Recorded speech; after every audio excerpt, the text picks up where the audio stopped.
Eli tervetuloa tähän Vantaan ja Keravan hyvinvointialueen omaishoidon sijaisille suunnattuun OIMA-palvelun koulutukseen. Koulutuksessa käydään läpi lyhyesti OIMA-palvelua, mitä se yleisesti tarkoittaa, sitten miten luodaan tili ja kuinka OIMAan sisään kirjaudutaan. Käydään läpi tietoa verokortteihin liittyen ja kuinka voit omat tietosi OIMasta katsoa ja tarkistaa, kuinka teet ne sijaisomaishoidon kirjaukset OIMA-palveluun ja käydään läpi sitten vähän palkkionmaksupäiviin liittyvää asiaa ja muistilistaa myös näihin kirjauksiin. Muita ohjeita OIMAan ja yhteystiedot myös käydään läpi koulutuksessa. OIMA on selainpohjainen verkkopalvelu, jonka avulla hyvinvointialue maksaa omaishoitajien ja sijaisomaishoitajien palkkiot jatkossa. Voit käyttää OIMAa kaikilla laitteilla, joilla on pääsy internettiin, eli mitään erillistä ohjelmistoa OIMAn käyttöä varten ei tarvita. Riittää se, että pääset internettiin. Voit käyttää OIMAa tietokoneella, tabletilla tai kännykän nettiselaimessa. Kun meet osoitteeseen minun.oima.fi, niin sieltä pääset sitten OIMAan kirjautumaan. Jotta voit rekisteröityä OIMAan, niin sinulla tulee olla pääsy tosiaan sinne internettiin, sähköpostiosoite ja välineet vahvaan tunnistautumiseen. Jos ei ole mahdollisuus käyttää sähköisiä järjestelmiä, niin sitten voi ilmoittaa ne sijaishoidon toteutuneet hoitopäivät hyvinvointialueelle. Tässä käydään läpi se, kuinka OIMAan luodaan tili ja kuinka sinne sisään kirjaudutaan. Eli ensinnä menette kirjautumissivulle minun.oima.fi ja siellä on tällainen linkki, jossa lukee luo ilmainen tili. Tätä linkkiä painamalla pääsette luomaan itsellenne tilin OIMAn käyttöä varten. Sitten kun olette klikanneet tuota luo ilmainen tili-painiketta, tulette tällaiseen näkymään, jossa voitte syöttää oman sähköpostiosoitteenne ja salasanan OIMA-palvelun käyttämistä varten. Salasanan pitää olla vahva salasana, eli vähintään 8 merkkiä, ja pitää olla vähintään 1 iso kirjain, 1 pieni kirjain, 1 numero ja 1 erikoismerkki siinä salasanassa. Ja pääsette tästä myös tarkistamaan, että se salasana on riittävän vahva. Nämä punaiset raksit muuttuu vihreiksi väkäsiksi sitä mukaan, kun se salasanan ominaisuus täyttyy, kun olette esimerkiksi siihen ison kirjaimen ja pienen kirjaimen laittaneet. Sitten kun olette syöttäneet sähköpostiosoitteen ja luoneet sen salasanan, niin klikataan täältä luo tili. Sen jälkeen sitten tämä linkitetään tämä tili Visma Connectiin, eli seuraavaksi sitten painatte tätä vihreää nappia kyllä linkitä sähköpostini e-ID:hen.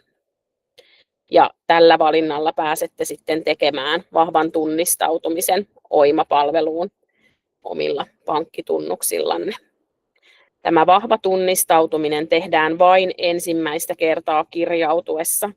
Eli myöhemmin, kun kirjaudutte OIMAan, niin kirjaudutte sillä sähköpostiosoitteella ja salasanalla. Eli vahva tunnistautuminen tehdään vain kerran. Sen jälkeen, kun olette sitä kyllä-painiketta painaneet, niin siirrytte tekemään tämän vahvan tunnistautumisen. Vahva tunnistautuminen tehdään joko mobiilivarmenteella tai verkkopankissa. Jos käytätte verkkopankkia tunnistautumiseen, niin sitten täältä valitaan se, minkä verkkopankin tunnuksia haluatte käyttää siinä tunnistautumisessa. Sen vahvan tunnistautumisen jälkeen tulee sähköpostiin viesti, jossa on 6-numeroinen turvakoodi. Ja ei kannata sitten siinä vaiheessa sitä selainta sulkea, jossa on tekemässä sitä Visma Connect-kirjautumista, vaan avaa sitten sähköpostin toiseen selainikkunaan täältä ylhäältä olevasta pluspainikkeesta. Ja sähköpostista tosiaan saatte sen turvakoodin. Ja sen turvakoodin, kun otatte talteen, niin pääsette sen sitten syöttämään tänne kenttään, missä turvakoodia pyydetään. Sen jälkeen painatte tätä vihreää painiketta, linkitä tili. Ja sitten vielä täältä jatka painiketta. Sen jälkeen olette sen vahvan tunnistautumisen tehneet ja pääsette tosiaan Oima-palveluun, missä vielä valitaan se, että missä roolissa toimitte siellä palvelussa. Ja te valitsette rooliksi tämän hoitajan roolin. Jos käy niin, että tässä vaiheessa erehdyksessä valitsisi väärän roolin, valitsisi esimerkiksi tämän työnantajan roolin, niin sieltä ylhäältä painikkeesta vaihda roolia. Pääsette sitten vaihtamaan roolin tähän hoitajan rooliin, joka on se rooli, missä te toimitte. Löydätte vielä sitten myös lisätietoja tähän kirjautumiseen ja tilin luomiseen liittyen osoitteesta ophtuki.oima.fi. Ja sieltä sitten ratkaisut ja perhe- ja omaishoitajat, näin otat Oima-palvelun käyttöösi. Verokorteista vielä tiedoksi teille sijaishoitajille, eli sitä sijaishoidon palkkionmaksua varten käytettävän verokortin Oima saa suoraan sähköisesti Verohallinnon järjestelmästä, eli teidän ei tarvitse nyt eikä jatkossa toimittaa verokorttia hyvinvointialueelle. Ja teillä täytyy olla voimassa ja hankittuna omaishoitoon yksilöity verokortti, eli ansiotuloa varten hankittu verokortti ei kelpaa siihen omaishoidon, sijaishoidon palkkioon. Ja jos jatkossa esimerkiksi hankitte muutosverokortin sitä sijaishoitoa varten, niin sitä ei tarvitse toimittaa mihinkään. Se tulee suoraan tänne Oima-palveluun sieltä Verohallinnon rajapinnasta. Ja tällä hetkellä voimassa olevan veroprosentin näette Oimasta hoitopäivät näkymästä. Voin näyttää sen sitten vielä tuolta palvelusta, mistä se veroprosentti näkyy teille, mistä pääsette verokortin tietoja tarkistelemaan. Mennään sitten vielä tuonne palvelun puolelle. Eli kun olette sinne Oima-palveluun kirjautuneet ja valinneet sen hoitajan roolin, niin Oiman etusivu näyttää teille tällaiselta. Tämä on nyt täällä meidän testiympäristössä tämä näkymä, mutta on teille samannäköinen. Täällä ylhäällä on tämä vaihda roolia painike, mistä tosiaan pääsette painamaan, jos olette erehdyksessä valinneet itsellenne väärän roolin, ettekä tätä hoitajan roolia, niin täältä sen pääsee vielä sitten vaihtamaan.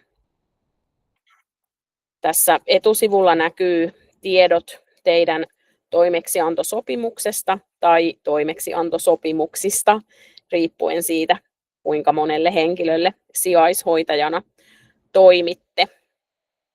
Myös täältä yläpalkista pääsette tarkistelemaan teille tehtyjä sopimuksia. Ja täältä sitten tosiaan näette sen oman sopimuksenne, tai jos niitä on useampia, niin ne tulee tähän näkyviin. Ja tästä omaa nimeänne klikkaamalla saatte sen sopimuksen tiedot auki. Ja täältä sivupalkista näette sitten omat palkkiolaskelmanne. Eli täältä pääsette niitä tarkistelemaan. Palkkiolaskelmia toki Oimaan sitten alkaa tulemaan vasta sen jälkeen, kun täältä on teille palkkioita maksettu. Täältä yläpalkista oman nimenne kohdalta pääsette katsomaan omia tietojanne. Eli täältä pääsette katsomaan omia perustietojanne, että ne on täällä palvelussa oikein. Täältä pääsette myös tarvittaessa vaihtamaan salasanan, ja jos haluatte vaihtaa asiointikielen, eli Oima-palvelua voi käyttää suomeksi, englanniksi ja ruotsiksi, niin täältä voitte sen kielen käydä sitten valitsemassa, jos haluatte englanniksi tai ruotsiksi palvelua käyttää. Täällä yläpalkissa on tämä ohjeet-kohta, mistä löydätte myös ohjeita Oima-palvelun käyttöön. Täältä voitte esimerkiksi valita tämän omaishoitaja, näin käytät palvelua, ja sieltä löytyy sitten yleisiä ohjeita palvelun käyttöön.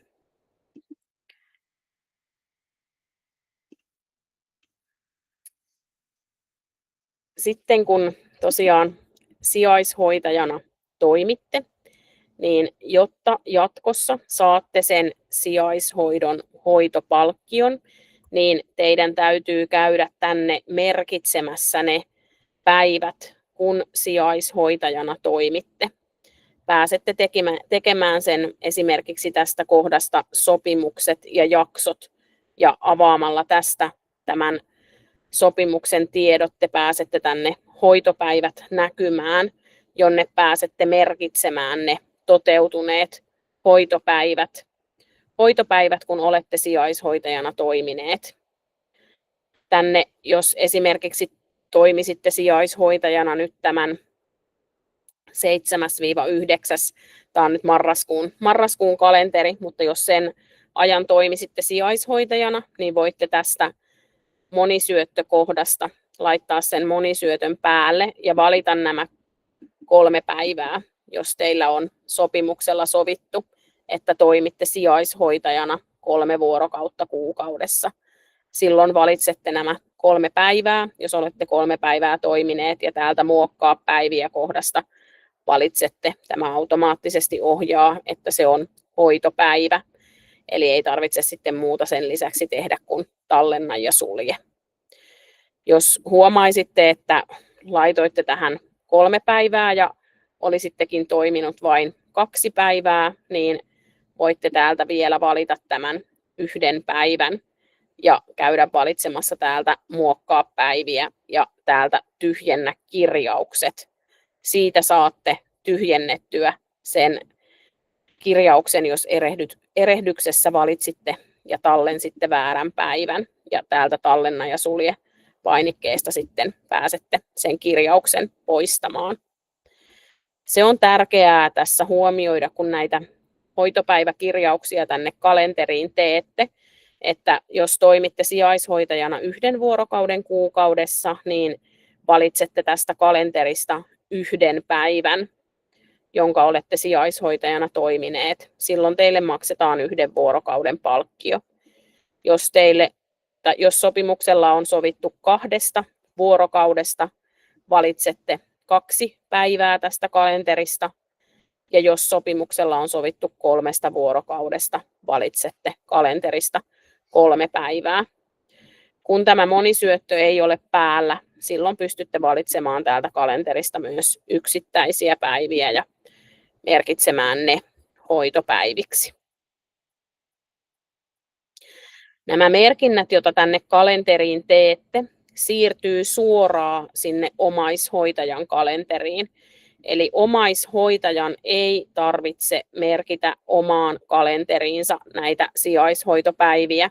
Kun te sijaishoitajana teette sen merkinnän, niin se merkintä siirtyy suoraan omaishoitajan kalenteriin ja omaishoitaja pääsee niitä merkintöjä sitten sieltä omasta kalenteristaan katsomaan, mitkä päivät sinne on merkitty. Täältä ylhäältä vielä näette tosiaan hoidettavan tiedot, sen hoitojakson, mistä on kyse. Pääsette myös täältä tarkistelemaan näitä vanhoja menneitä hoitojaksoja, jos se on tarpeen. Eli pääsette täältä esimerkiksi nyt lokakuun jaksoa tarkistelemaan. Ja sen jälkeen, kun olette ne kirjaukset tehneet sille kuluvalle kuukaudelle, sen hoitojaksolle, niin käytte täältä ylhäältä vielä vahvistamassa sen kirjauksenne, jolloin hyvinvointialueelle menee tieto siitä, että olette nyt sen kirjauksen tehneet. Ja pääsette tosiaan tästä sitten vielä sen hoitojakson vahvistamaan. Ja tästä näette, että kuinka monta hoitopäivää sille jaksolle kirjasitte. Tästä pääsee vielä peruuttamaan, jos huomaa, että on kirjannut esimerkiksi vahingossa yhden ylimääräisen hoitopäivän. Sitä omaa verokorttiaan pystyy tarkistelemaan tästä verokortin tiedot kohdasta. Eli tähän sitten tulee ne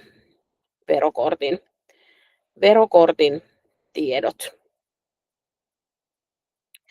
Ja jos tässä on huomautus siitä, että se verokortti puuttuu, niin se on sitten teille tiedoksi, että ei ole sitä omaishoitoa varten hankittua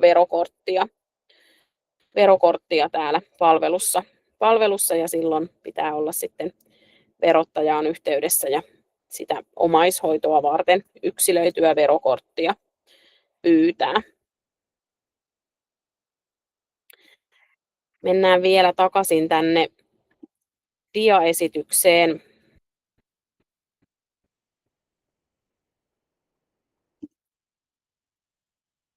Jossa sitten vähän on vielä näistä palkkionmaksupäivistä ja muistilistaa niihin kirjauksiin. Eli jatkossa se palkkio siitä toteutuneesta sijaishoidosta maksetaan aina hoitojaksoa seuraavan kuukauden 15. päivä. Eli ensimmäinen maksupäivä Oimasta on 14.11., jolloin maksetaan sitten se lokakuun toteutunut sijaishoito. Ja nyt on hyvä huomioida se, että sijaishoitaja saa hoitopalkkion vain, jos on ne päivät merkinnyt tänne Oima-palveluun. Verkkopalkkalaskelma Oimasta maksetuista palkkioista tulee Maventan kautta. Eli jos teille tulee verkkopalkkalaskelma, niin se on sitten siellä Maventan alla omassa verkkopankissanne. Ne toteutuneet kirjaukset tai toteutuneet sijaishoidosta tehtävät kirjaukset niin tulee tehdä viimeistään kuun 3. päivän loppuun mennessä. Eli nyt lokakuun hoitojaksoa koskevat kirjaukset pitää olla marraskuun 3. päivään mennessä tehtynä tänne Oimaan. Voit tehdä kirjauksia ihan reaaliaikaisesti myös jo ennen tuota määräpäivää, eli ennen sitä seuraavan kuun 3. päivää. Ja tosiaan siitä toteutuneesta hoidosta ne ilmoitukset tehdään joka kuukausi. Ja sinne hoitojakselle kirjataan ne toteutuneet hoitopäivät sen mukaan, mitä siinä sijaishoitajan sopimuksessa on sovittu, kuinka monta päivää. Ja tosiaan vielä sen toistan, että se palkkionmaksu perustuu toteutuneisiin ja ilmoitettuihin tapahtumiin, että jos siellä hoitojaksolla ei ole merkintöjä, niin sitä palkkiota siitä sijaishoidosta ei tule maksuun.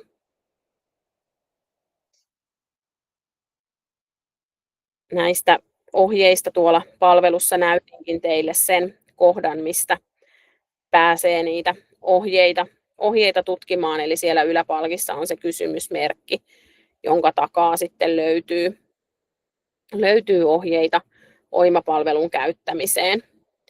Lisäksi tämän vuoden loppuun asti on Oiman apupuhelin teille tukena. Siihen voi soittaa joka arkipäivä kello 12-15. Jos puhelimessa on ruuhkaa eikä päästä heti vastaamaan, niin saman päivän aikana teille soitetaan takaisin. Ja sieltä saatte apua sitten Oiman käyttöön liittyvissä kysymyksissä. Jos on kysyttävää jotain siihen omaan sijaishoidon sopimukseen liittyen, niin silloin kannattaa olla yhteydessä suoraan sinne hyvinvointialueelle.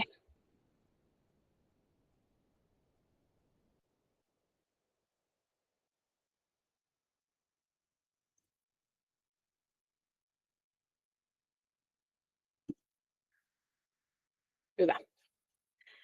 Nyt on mahdollisuus avata myös mikrofonia, jos haluatte kysyä jotakin asiaa.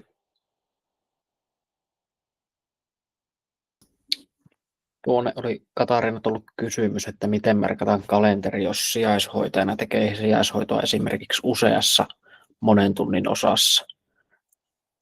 Joo, eli jos tekee sen yhden vapaavuorokauden monessa osassa, niin silloin merkitsee yhden päivän sinne kalenteriin, kun on se täyttynyt se 1 vuorokausi.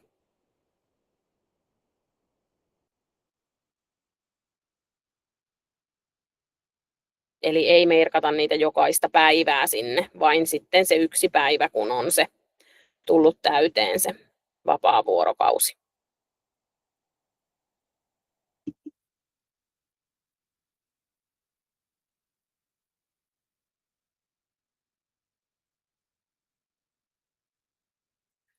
Ole hyvä, Sirpa.